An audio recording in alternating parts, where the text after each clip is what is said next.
Welcome to my YouTube channel, Financial Literacy Class 101.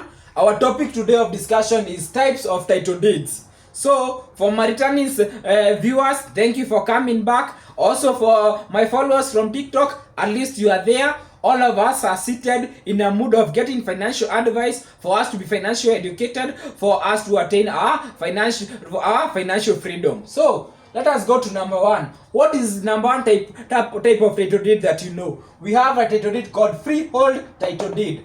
So freehold title deed, one thing, the freehold absolute ownership of land. It offers absolute ownership of land. Title deed is a legal document that confers the rights of ownership of a parcel of land to an individual. So with a freehold certificate, know that you have absolute ownership, and you have right to use this parcel of land until indefinite time.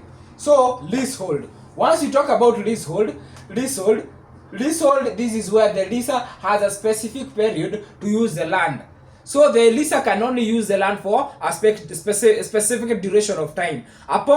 So sometimes these times are normally 99 years, zingine uwanga ni 909 years. So after that you will find that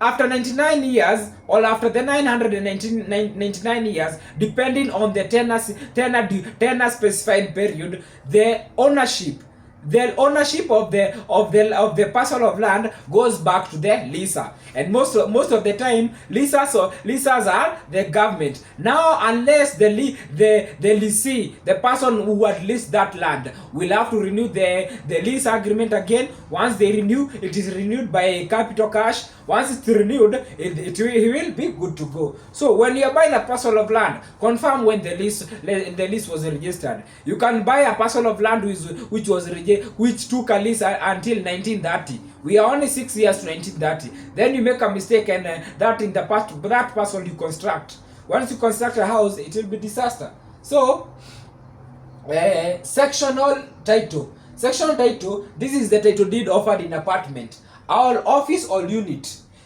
where we have shared ownership of a common area. So there is this development where somebody buys a certain room, like number 3B. Number 3B, they buy it and they'll be given an ownership legal document, which is called a sectional title deed.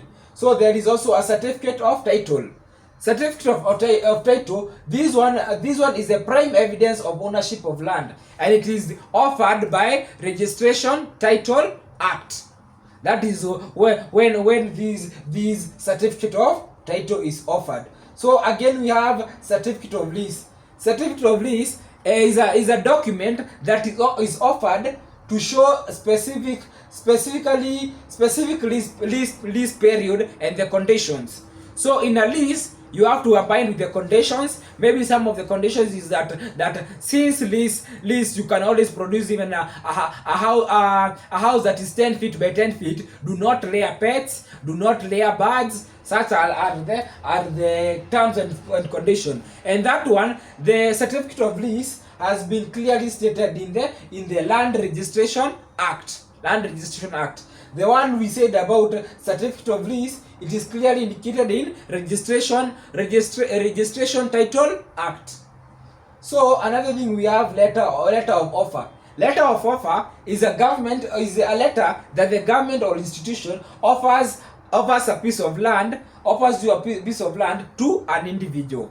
So that is when you get a letter of offer. Letter of offer was very rampant in Moi and the Kenyatta period, where somebody working with Kenyatta one day blocked his motorcade and he threw himself in the tarmac road. Then he said he wanted to speak with Kenyatta. Then Kenyatta only told him, "You see on the left side, what do you see on the other boundary? All that parcel is yours." When once President Moi or Kenyatta would tell you that, the licensed surveyors had a green pen. Once they sign, the land belongs to you, it belongs to you and forever. So we have also allotment letter. So allotment letter, let us not confuse. Allotment letter is not a title deed, and it is not a legally acknowledged document. It is a document to allocate a parcel to an allottee or to an individual. It's a document that is able to allocate a certain parcel to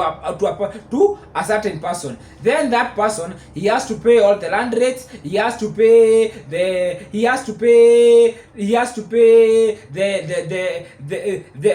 charges that are needed for if it is terms and conditions of the agreement. The